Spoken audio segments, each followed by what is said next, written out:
이 새벽 우리에게 주시는 말씀은 구약성경 에스라서 8장 15절부터 20절까지에 있는 말씀입니다. 구약성경 721쪽 에스라서 8장 15절부터 20절까지에 있는 말씀을 우리 같이 한 목소리로 합독하도록 하겠습니다. 구약성경 721쪽입니다. 우리 같이 합독합니다. 같이 봐요. 내가 무리를 아하와로 흐르는 강가에 모으고 거기서 3일 동안 장막에 머물며 제사장과 백성과 제사장들을 살핀즉 그 중에 레위 자손이 한 사람도 없는지라. 이에 모든 족장 곧 엘리에셀과 아리엘과 스마야와 엘라단과 야립과 엘라단과 나단과 스가랴와 무슬람을 부르고 또 명철한 사람 요야립과 엘리단을 불러 가시비아 지방으로 보내어 그곳 족속 이또에게 나아가게 하고 이또와 그의 형제 곧 가시비아 지방에 사는 느드님 지냠에게 할 말을 일러주고 우리 하나님의 성전을 위하여 섬길 자를 데리고 오라 하였더니 우리 하나님의 선한 손에 도우심을 입고 그들이 이스라엘의 손자 레이의 아들 말리의 자손 중에서 한 명철한 사람을 데려오고 또 세레비아의 그의 아들들과 형제 18명과 하사랴와 무라리 자손 중 여사야와 그의 형제와 그의 아들들 20명을 데려오고 다윗과 방백들이 레위 사람들을 섬기라고 준 느디님 사람 중 성전 일꾼은 220명이었는데 그들은 모두 지명받은 이들이었더라. 아멘. 당신은 지명받은 사람. 오늘 기록된 말씀을 중심으로 해서 당신은 지명받은 사람이라는 제목으로 말씀을 잠깐 묵상하고 기도하려고 합니다. 요즘 저희 노회에 속한 교회 목사님들을 만나서 대화를 하다가 보면 그 대화 중에 한 가지 공통적인 내용들이 있습니다. 이제 새해가 시작돼서 1월도 다 끝나가고 2월을 맞이하게 되는데 작년부터 그 교회의 부교육자 청빙 광고를 내서 부목사님이나 우리 전도사님들을 모시려고 하는데 이 예전과 달리 그 교회에 청빙하는 지원을 위한 이력서가 교회에 도무지 들어오지 않는다라는 내용입니다. 제가 알고 있는 청평에 후배 목사님이 있는데 그 후배 목사님은 3년 동안 그 청평에 부목사님을 모시려고 신문에 광고를 수차례 냈습니다. 그런데 도무지 안 오다가 작년 후반부에 이력서 한 통이 온 거예요. 그래서 아무것도 묻지 않고 객관적인 이분이 어느 노회 소속이고 그리고 학교는 제대로 나왔는지 그 두 가지만 보고 당장 출근하라고 연락을 했다는 소식을 전해 들은 바 있습니다. 사랑하는 성도 여러분, 왜 교회에 이런 일들이 일어나고 오늘날 분명하게 교회에서 하나님을 섬기고 교회를 섬길 수 있는 기회를 제공하겠다 하여도 이 목회자들이 무엇보다도 누구보다도 하나님께 헌신하겠다고 약속하고 하나님께 다짐한 사람들인데 왜 그 교회의 사역지를 두고 지원하지 않고 그 사역을 미루거나 꺼리는 일들이 일어나게 되었을까요? 오늘 이 문제는 사실 본문에 소개되어지는 포로 귀환을 준비하고 있던 에스라에게 일어났던 일과 너무도 동일합니다. 그런 현실 속에 이 귀환을 위해서 에스라가 취하는 일들이 오늘 성경에서 저와 여러분에게 분명하게 보여집니다. 귀환을 준비하고 그 가는 사람들을 모아서 뭔가를 체크하고 전달하기 위해서 이 아와 강가에 모이도록 합니다. 그 4일 동안 그들을 모으고 그들 가운데에 누구들이 가는지와 어떤 사람들인지 무엇을 이해해야 되는지를 사람들을 모아놓고 출발하기 전에 준비를 하는데 문제는 그때에 예상치 못했던 일을 경험하게 됩니다. 어떤 일들이 일어났을까요? 우리 15절 말씀을 같이 한번 읽어보도록 합니다. 15절 같이 봐요. 시작. 내가 무리를 아와로 흐르는 강가에 모으고 거기서 3일 동안 장막에 머물며 백성과 제사장들을 살핀즉 그 중에 레위 자손이 한 사람도 없는지라. 아멘. 모인 무리들을 살펴보니까 누가 없습니까? 오늘 무리 중에 레위인들이 한 명도 없다라는 거예요. 백성들도 있고 제사장도 있는데 레위인이 없다. 이게 무슨 말을 하는 걸까요? 실질적으로 교회의 성전에서 하나님을 섬기는 일은 크게 두 가지로 나누어집니다. 제사장의 직무라고 해서 그 제사장이 백성들을 대신해서 제물을 가져오면 그 제물을 하나님 앞에 드리는 중간의 역할을, 실질적인 제사장 직무를 감당하는 부류가 있게 되어지고, 또 한 부류는 그 성전을 관리하고 집기들을 정리하고 그리고 제사장의 일들을 옆에서 수종 들고 있는 레위인들이 있습니다. 그런데 중요한 것은 모인 무리들 가운데 오늘 15절에는 누가 없다고 이야기하느냐? 이 레위인들이 한 명도 없다라는 거예요. 그러면 왜 레위인들이 이렇게 모이는 자리에 한 명도 없었는가? 이 문제는 이 시대에 오늘날 교회마다 부교역자 목사자들을 모시려고 청빙 광고를 하여도 모이지 아니하는 이유와 동일한 내용들이 당시에도 있었고 지금도 그 이유가 포함이 되어져 있다는 것을 분명히 깨달을 수가 있게 되어집니다. 어떤 내용입니까?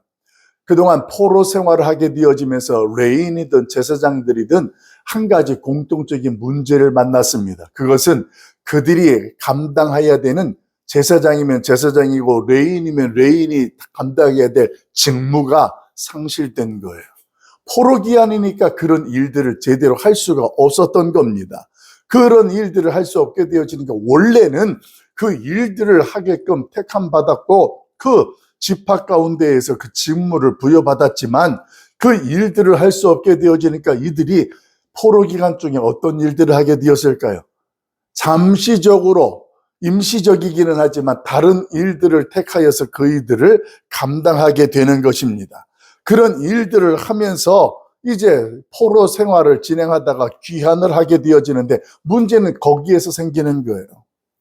지금까지 포로 기한이었지만 그 제사장의 일을 돕는 레위인들의 입장에서 그 일을 직무가 상실되고 다른 일을 감당하다 보니까 그럭저럭 이것도 살만한 거예요. 그 직무를 감당하지 않아도 내가 이전보다 더 여유로울 수 있는 일이고 또 다른 세상 사람들처럼 눈치도 보지 아니하고 넉넉함 속에 속하여 살아가는 그러한 일들을 쉽게 내려놓을 수가 없는 거였습니다. 그러면서 또 한 가지, 그 직분을 이들이 포기하겠다라는 의도는 아니었습니다. 그 이유 중에 하나가 지금 만약에 포로 귀환으로 가게 되어지면 자신의 직무만 하는 것이 아니라 그들이 생각할 때 무슨 생각까지 하게 되냐면 하면 예루살렘 성전이라는 것을 또 다시 건축을 하고 돌봐야 되고 이건 그 직무하는 일만 하는 것이 아니라 그 외에 또 다른 허드렛 일들과 자기가 하지 않아도 될 일들을 해야 된다는 것은 산뜻동자도 알게 되는 거예요. 그러니까 지금 갈 때가 아니다.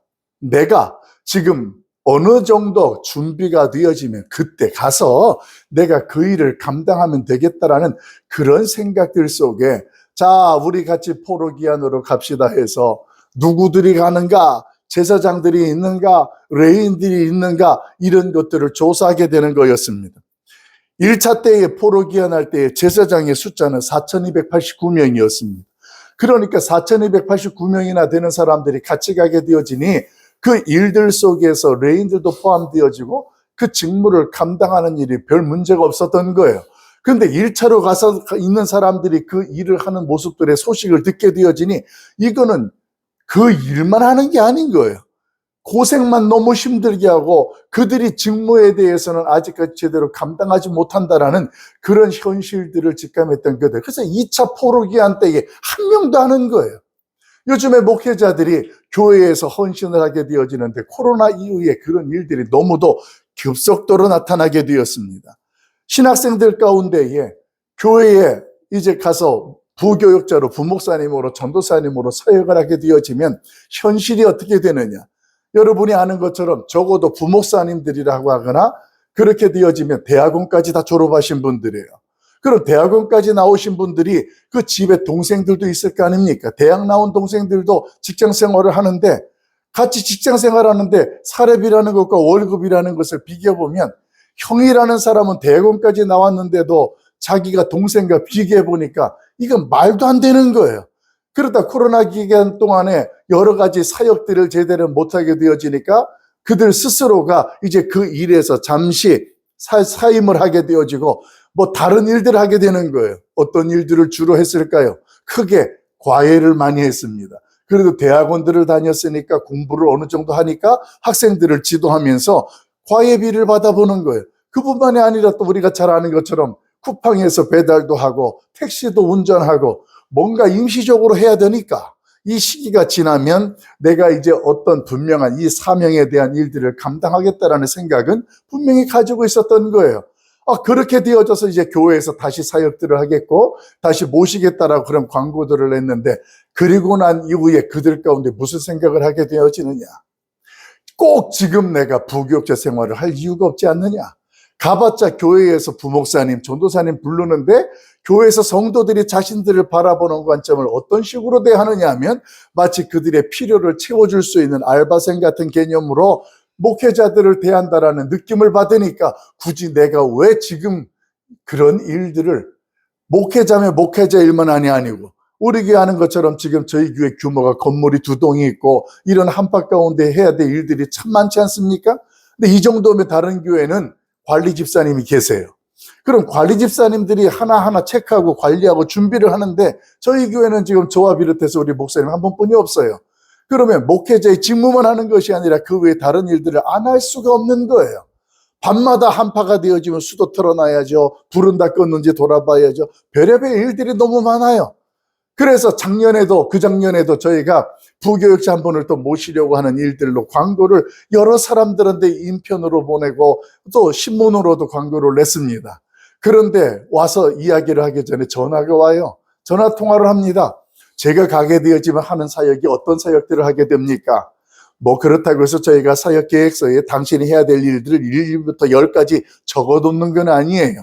기본적으로 목회자들이 해야 하는데 저희 교회는 관리 집사가 없어서 이런 일까지 함께 해야 됩니다. 우리 이 목사님 저 뒤에 있습니다만 제가 인터뷰할 때도 똑같이 그런 얘기를 다 했어요. 우리가 목회자 일을 하면서도 그 일도 같이 감당하면서 같이 해야 됩니다. 이런 일들을 듣고 나면 그 다음 주에 연락이 와요. 제가 다른 교회에 결정이 나서 죄송합니다.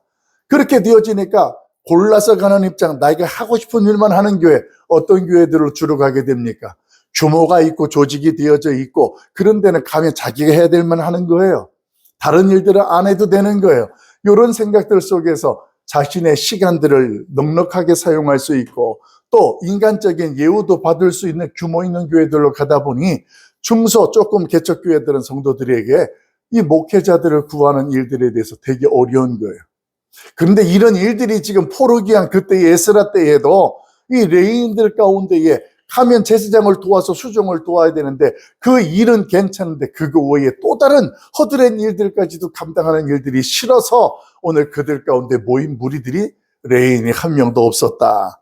이것이 오늘 현실적인 문제였습니다. 사랑하는 성도 여러분, 이 시기에 내가 그것만 하려고 하고 굳이 내가 왜 지금 이런 일까지 하느냐. 나도 나중에 담임 목사님이 되어지면 담임 목사 때 가가지고서 그때 목회에 전념하면 되지. 지금은 공부하는 때니까 공부에 전념하고 내가 하고 싶은 것들도 하다가 나중에 하면 되겠지. 그 당시 아와 강가에 모였던 사람들 중에 모이지 않았던 레위 사람들이나 이 시대의 교역자들을 청빙하겠다라고 하는 교회에 이력서를 지원하지도 않고 연락했다가 돌아오지 아니하는 그런 이 시대의 신학생들의 모습과 너무도 뷰사하다라는 것입니다. 왜 제가 오늘 이런 현실적이고 리얼한 말씀을 드릴까요? 지금 계신 분들한테 잘하셨냐 이게요. 그러면서 한 가지 더 중요합니다. 이런 현실 속에 아하와 강가에서 레인이 없을 때 이 에스라가 취한 행동입니다. 이제 포로에서 가게 되어지면 이런 일들도 감당하고 또 해야 될 텐데 사람이 없으니까 안 되겠다. 그래서 하나님의 선하신 손에 도움을 입어서 그들이 요청을 하게 되는 거예요. 그 요청하는 가운데에 자원함으로 특별하게 오늘 말씀처럼 지명받은 사람들이 있었습니다. 오늘 그들이 누구였느냐? 느다님 사람들이었어요. 우리 17절부터 20절까지에 있는 말씀을 우리 같이 한번 읽어봅시다. 17절부터 20절까지 같이 봐요. 시작. 가시비아 지방으로 보내어 그것 족장 이또에게 나아가게 하고 이또와 그의 형제 곧 가시비아 지방에 사는 느디님 사람들에게 할 말을 일러주고 우리 하나님의 성전을 위하여 섬길 자를 데리고 오라 하였더니 우리 하나님의 선한 손에 도우심을 입고 그들이 이스라엘의 손자 레이의 아들 말리의 자손 중에서 한 명철한 사람을 데려오고 또 세레비아와 그의 아들들과 형제 18명과 하사랴와 무라리 자손 중 여사야와 그의 형제와 그의 아들들을 20명을 데려오고 다윗과 방백들이 레이 사람들을 섬기라고 준 느디님 사람 중에 성전 일꾼은 220명이었는데 그들은 모두 지명받은 이들이었더라. 아멘. 오늘 성경에서 17절 이하에 소개하는 그런 현실 가운데에 에스라가 가만히 있을 수가 없는 거예요. 그래서 자신이 알고 있는 집합 가운데 족장들에게 연락을 취해서 사람을 보내달라. 하나님의 성전을 섬길 수 있는 자들을 보내달라. 그렇게 해서 그들을 함께 모이게 되어지는데 그 가운데 대표적으로 소개되어지는 사람들이 느디님 사람들입니다. 이들이 오늘 특별하게 하나님 앞에 어떤 자들로 성경은 소개받느냐? 지명받은 자들이었다. 사실 이들은 그동안 성전에 섬기는 일들을 했던 사람들이었습니다. 그런 사람들인데 그런 가운데에 그들이 지원하지 않았을 때 하나님의 선한 사람들이, 선한 손이 그 사람들을 감동시키고 그들을 불러 모아서 어떤 일들을 감당할 수 있는 자들로 세웠느냐? 오늘 그들을 지명하여서 하나님이 불렀다라는 거예요. 여러분, 이 시대에 하나님과 하나님의 교회를 섬기는 일은 예전에 제사장들과 레위인들과 달리 오늘 하나님께서는 예수 그리스도를 믿는 자들을 하나님 앞에서 우리로 하여금 감당할 수 있는 직분들을 하나님이 주셨습니다. 우리를 택하시고 부르셔서 지명하여서 우리에게 사명과 직분을 주셨다는 거예요. 어떤 일들을 크게 두 가지였습니다. 하나님을 사랑하고 이웃을 사랑하는 일이었습니다. 하나님을 사랑하는 일은 하나님의 교회를 섬기고 예배하는 자리에 내가 제사장 같은 모습으로 그 자리를 채우고 그 일들을 감당하는 일이었습니다. 또 이웃을 사랑하는 일은 하나님의 교회에 속한 성도들을 서로 사랑하고 돌보는 일이었습니다. 이것이 하나님께서 저와 여러분에게 주신 다양한 직분을 통한 공통적인 직무라는 이야기입니다. 저희 교회도 보게 되어지면 교회의 그런 현실 속에 여러분들은 당연한 것처럼 준비되어져 있고 채워져 있고 정리되어 있는데 성도들 가운데 그 일들을 자신의 일이라고 생각을 하고 헌신하고 섬기는 분들이 우리 안에도 얼마나 많이 계신지 모릅니다. 누가 알아주지 않아도 그 일들을 묵묵하게 모두가 다 구경하고 쳐다봐도 하나님 앞에서 하나님의 직무들을 감당해내는 사람들이 있고 그 사람들은 기도하는 일이면 기도하는 일, 주방의 일이면 주방의 일, 교회에서 다른 일들을 정리하고 성전을 관리하는 일이면 관리하는 일, 또 하나님 앞에 예배 가운데 섬기는 일이면 섬기는 일. 왜 이런 일들을 성도들이 보이지 않고 누가 알아주지 않아도 그렇게 감당하게 될까요? 하나님이 부르시고 지명하여 그 일들을 보게 하시고 감당케 하시는 부르심 앞에 그 성도들이 하나님 앞에 믿음으로 아멘 하면서 나아가기 때문에 그렇습니다. 여러분, 이 세상에 당연한 건 아무것도 없어요. 하나님의 부르심 앞에 믿음으로 고백하고 아멘하고 나갔을 때 그 사람이 하나님께 지명받은 자로 그 직무를 감당해낸다라는 이야기입니다.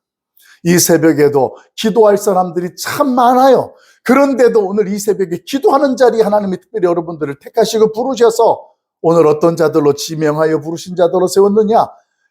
하나님과 교회와 성도를 위해서 기도하는 자리에 저와 여러분을 앉히셨다는 거예요. 그래서 그 일을 감당하는 거예요. 여러분, 이 일은 하나님이 아시는 일이고 하나님 앞에 부름받은 자들이 감당하는 사명이 되는 일인 줄로 믿습니다. 그 자리에 저와 여러분이 부름받은 거예요. 여러분, 세상 사람 날 몰라줘도 하나님이 나를 알아주시고 기억하는 그 자체에 감사함 있고 은혜가 된다면 오늘 그 사람 하나님께 지명받은 사람이고 오늘 하나님께 사명자로 선 사람이에요. 이런 생각들을 내가 갖지 못하고 마치 포로기 안쪽에 있었던 레위 사람들처럼 지금은 때가 아니야. 내가 조금 여유가 될 때 그때 교회를 섬기고 그때 헌신하면 되지. 지금은 내가 바빠. 시간이 없어. 오늘 성경에 아와 강가에 모이지 않았던 사람들이 그 똑같은 생각을 가지고 있다는 것입니다. 하나님이 누가복음에 이런 말씀을 하셨습니다. 한 부자가 있는데 농사를 많이 지어가지고 추수를 많이 했어. 이것들을 내가 어디에다가 보관을 해? 창고를 더 줘야 되겠다. 그래서 막 오늘도 창고에 가득 채우고 내일도 창고를 짓고 거기에 막 채웁니다. 그런 생각 속에 하나님께서 무슨 말씀을 하십니까? 오늘 밤에 내가 그의 목숨을 데려가면 그것이 네 것이 되겠느냐? 사랑하는 성도 여러분, 우리에게 내일이라는 것은 당연하지 않아요. 하나님이 우리에게 믿고 맡기셨던 그 일이 오늘 하나님이 나에게 맡기신 지명하여 부르신 자리고 감당해야 될 사명인 줄로 믿습니다. 여러분, 내가 목자로 세워졌던, 회장님으로 세워졌던, 내가 집사님이든 권찰님이든 직분의 내용과 상관없이 내가 하나님 앞에 서 있다라는 게 그게 중요한 거예요. 하나님은요, 많은 사람들을 통해서 하나님의 큰 일을 감당하는 분이 아니라 하나님의 부르심 앞에 아멘하는 자가 한 명이든 두 명이든 간에 그 사람들을 통하여 큰 일을 감당케 하시는 줄로 믿습니다. 여러분, 참된 헌신은 영적인 계산이나 이기심을 버렸을 때에 참된 헌신을 할 수가 있습니다. 나도 하나님을 섬기고 나도 하나님을 사랑하고 말은 다 할 수 있습니다. 그런데 내 안에 영적인 계산이 있게 되어지고 이기심을 가지고 있으면 그 문턱 앞에서 주저하게 되는 거예요. 지금 있는 것들은 때가 아니라고 생각을 하는 거예요.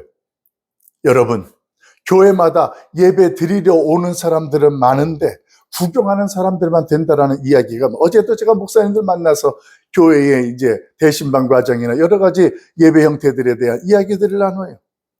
그런데 희한한 이야기들이 공통적으로 우리는 이미 제가 한번 말씀을 드린 내용이었더라고요.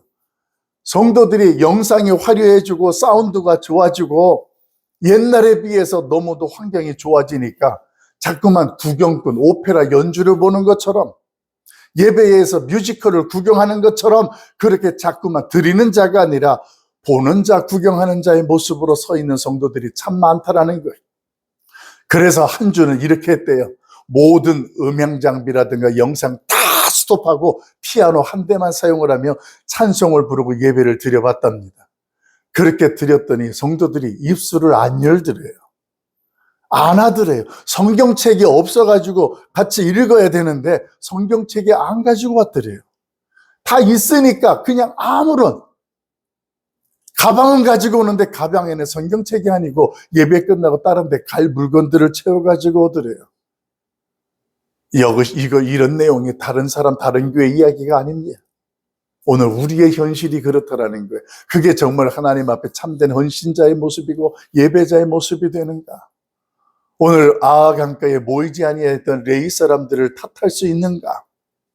하나님께 구별된 성도로 세워짐을 받았는데 내가 그래도 성도인데 내가 성도의 모습 속에서 어떤 모습으로 내가 서 있느냐라는 것입니다. 여러분, 저와 여러분 모두는 하나님께 세상 모든 사람들 가운데에 지명받은 주인공인 줄로 믿습니다. 무엇을 위하여 선지는 여러분들이 하나님 앞에 깨닫게 되고 하나님 앞에서 고백하게 되는 거예요. 지금까지 너무도 애쓰셨고 너무도 잘 섬겨오셨습니다. 그것을 뭐라 하는 게 아니에요. 오늘 하나님 앞에 내가 이기적인 계산을 하는 사람이라면 오늘 그 자리에서 쟁기를 들고 주님을 따를 수 없는 것처럼 우리 안에서 고백되어진 헌신으로 하나님 앞에 나아가기를 예수님의 이름으로 간절히 축원합니다. 오늘 재물을 잡고 성전을 관리하고 집기를 정리하는 일, 이건 누구만 하는 일이 아니에요. 예배를 마치고 난 뒤에 제가 아는 어떤 분은 교회의 의자들을 돌아보면서 다른 사람들이 두고 간 휴지 쪼가리, 다른 사람들이 두고 간 성경책들을 다 이렇게 정리하는 모습을 제가 봐요. 끝나면 우리가 사람들이 없을 때에 온풍기도 꺼야 되고 전기도 꺼야 되고 사실 스위치로 끄고 리모컨으로 끄면 다 누구나 할 수 있는 일들이거든요. 지난달에 전기세가 200만 원이 훌쩍 넘게 나왔어요. 얼마나 깜짝 놀랐는지 몰라요. 작은 것 하나지만 내가 우리 집이라고 생각을 하면 우리 가운데 뭘 어떻게 해야 될지. 분명하게 수도를 동파가 안 되도록 쫄쫄쫄 틀어놨는데 저녁 때 와서 보면 다 잠겨 있어요. 주일날 끝나고 나면 그런 생각들이 아무도 못해요. 그런 일들 속에 내가 우리 집이라면 아파트는 신경 하나도 안 써도 되는 일들을 교회는 신경 써야 되는 거예요. 여러분, 왜 이런 사소한 일들을 제가 말씀을 드리냐면 저와 여러분이 교회 주인이기 때문에 그렇습니다. 이건 내가 해야 될 일이고 이건 내가 할 일이 아니다라는 그런 생각들 속에 매이지 마시고 내가 하나님께서 우리 교회에 지명되어 부름받은 느드님 사람들처럼 레이 사람들처럼 이 때를 위해서 하나님께서 부르심을 받았다라는 사명을 가지고 오늘도 하나님 앞에 기도하는 자리에 있는 분들은 하나님께 적극적으로 기도하시고 섬기는 자리에 있는 자는 열심히 섬기시고 또 하나님께 맡기진 사명이 있는 자들은 그 사명에 충성할 때 우리 하나님은 우리 한 사람 한 사람을 통하여서 하나님의 교회가 든든하게 세워지게 되어지는 은혜를 경험하게 하실 줄로 믿습니다. 이 자리에 우리가 기도할 일은 기도하고 헌신한 자 헌신할 수 있는 한 주간 주말을 맞이하는 우리 모습 속에 주의 영광이 되기를 예수님의 이름으로 간절히 축원합니다. 기도하겠습니다. 사랑 많으신 아버지 하나님, 오늘도 하나님 포로 생활 중에 있지만 이제 다시 돌아가야 될 현실 속에 모인 자들을 통하여서 이 시대에 시대적으로 여러 가지의 변화가 급변하는 시대이지만 하나님과 하나님의 교회를 섬기는 일에 특별하게 우리가 하나님 앞에 지명받은 사람이라는 것을 깨닫게 하신 주님, 지금 아니고 나중에 할 수도 있는 우리의 현실이지만 하나님이 우리를 부르시고 내 눈에 보이게 하시고 마음에 감동하시는 일이라면 하나님 앞에서 내가 섬기고 충성하는 그 모습 속에 이기심이나 또 세상적인 계산에 앞서서 하나님을 사랑하는 우리의 헌신과 충성으로 하나님 앞에 나아가고 설 수 있도록 역사하여 주시옵소서. 오늘도 이 새벽에 기도하러 우리를 불러주셨으니 감사합니다. 이 자리에 없는 자들을 위해서도 기도합니다. 이제 하나님 돌아오는 주일날 예배를 위해서도 기도합니다. 하나님께서 기도하는 자리에 기도할 때 그 기도에 주님 역사하시고 응답하여 주시옵소서. 육신의 질병 있는 자들을 위해서도 기도합니다. 하나님 그들 속에 낙심하지 말게 하시고 하나님의 사랑을 경험하도록 은혜 베풀어 주시옵소서. 우리 가락성산교회에 누가 알아주지 않아도 하나님 앞에서 묵묵하게 교회와 하나님을 섬기는 선사와 같은 손길들이 여럿 있습니다. 하나님께서 그들을 기억하여 주시고 동행하여 주셔서 하나님이 채워주시고 붙잡아 주시고 은혜 내리워 주시옵소서. 오직 하나님을 위해서 충성 헌신하는 그들의 발걸음을 우리 하나님 기뻐 받으시고 하나님께서 어제보다 오늘이 하나님의 은혜로 풍성하고 축복된 자리에 세워질 수 있도록 역사하여 주시옵소서. 우리 하나님께서 오늘 함께하여 주심을 감사하고 예수님의 이름으로 축복하며 기도하옵나이다. 아멘.